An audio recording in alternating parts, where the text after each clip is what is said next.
Governor Haslam has increased the reward by $50,000 for the arrest and conviction. There's $25,000 out there, you know, for any information regarding the whereabouts of Holly Bobo. So a total of $75,000. The Tennessee Wildlife Resource Agency has deployed their site imaging technology on the area waterways to see if we can develop some leads that way. Law enforcement is canvassing all the neighborhoods, and the volunteers are searching up at the Natchez Trace right now. We're just hoping that with all of this combined and getting the neighborhood and the community active in this search, that we'll be able to turn some type of lead that will help us in the disappearance of Holly Bobo. This time I will answer any questions. Do you have the results back? We do not have a person of interest right at this time. Have you gotten the results back from the blood that was found in the driveway? We're still analyzing all the evidence.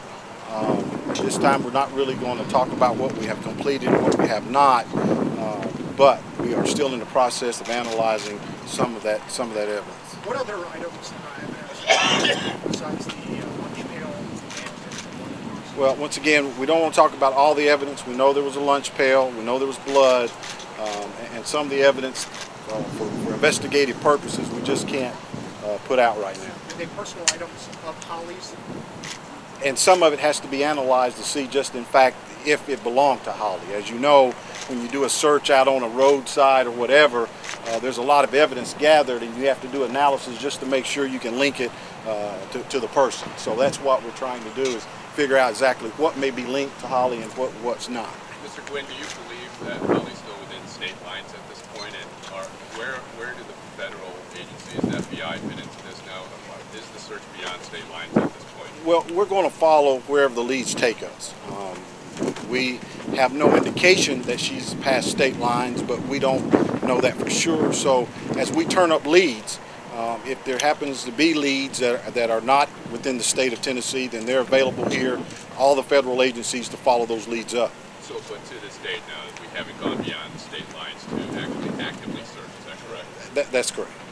Have y'all expanded the search anymore, decreased? Kind of how big is the search today? Well, obviously the volunteers are up at the Natchez Trace, and we're at a point now where we just must follow the leads and let the investigation go where the leads take us. We don't know what the next lead will be that will come in. It may be in-state, it may be out-of-state, but no matter where it's at, we're going to follow that lead. Did volunteers find the lunchbox, or was that investigative?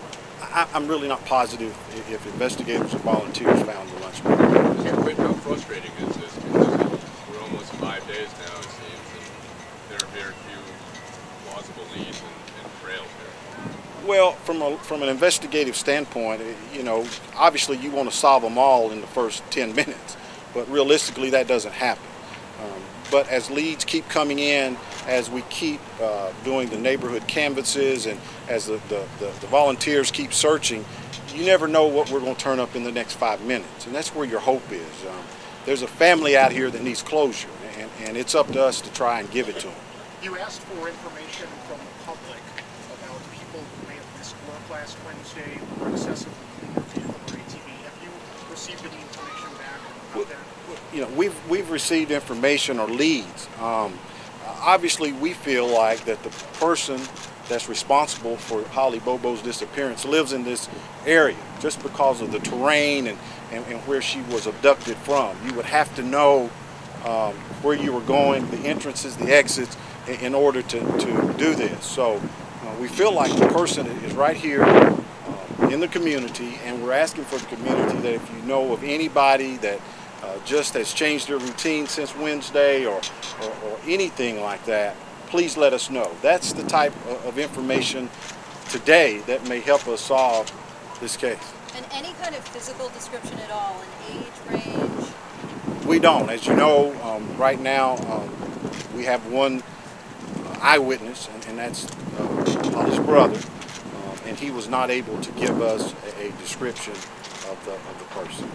Mr. Irwin, has your agency been able to associate any kind of profile of this abductor?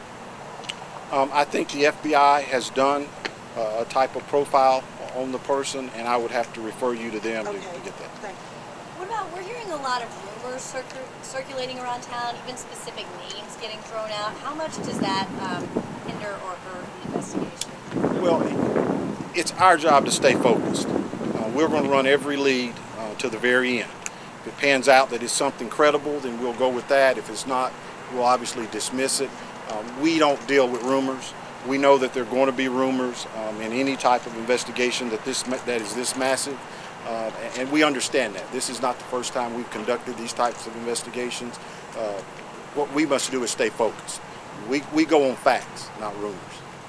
How many leads are you following now? You said like 200 before? We're well over 200. So you know, the leads are coming in, and that's good.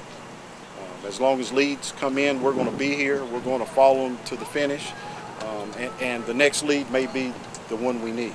Are you looking at the possibility that this may be related to another disappearance of anybody else in the state of Tennessee? We'll look at all possibilities. We're not going to have tunnel vision to anything or anybody. So we'll look at all possibilities and all persons. What do you still need from the public? We still need them to just really sit down and try to look back on the last few days and decide if there's anybody out there that's close to them that's just acting different, especially on Wednesday, that maybe didn't show up for work, or maybe it cleaned out a vehicle or tried to sell an ATV. Just really to sit down and think about the people that's been around them for the past few days and how they're acting. If there's no more questions, thank you. Hey, Mark, can I ask one more question? Yes. Anything changed as far as the first stories that were told about how this happened, as far as directions they were going?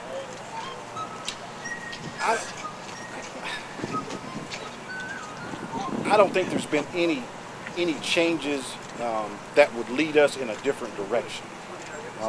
You know, anytime you're dealing with witnesses and people with information, you know, they may come back and just forget a piece of information or something like that. But I don't think there's been any major change that would have us going in a different direction. Any idea if it's more likely to be an ATV than a car?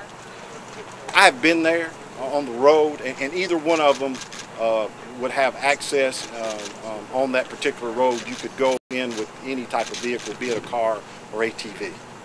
What road are you talking about? The roads that are near the wooded area where she... But is there a road behind, if they had continued traveling through the woods, would they have been able to find a road? Yes, they could have found some road area that an ATV or a regular vehicle could have accessed. Can you talk at all about a cell phone? We heard that you guys have had a ping recently off of a cell phone. I can't get into that. All right, guys, thanks. We'll update you as needed. If anything develops, I'll let you know.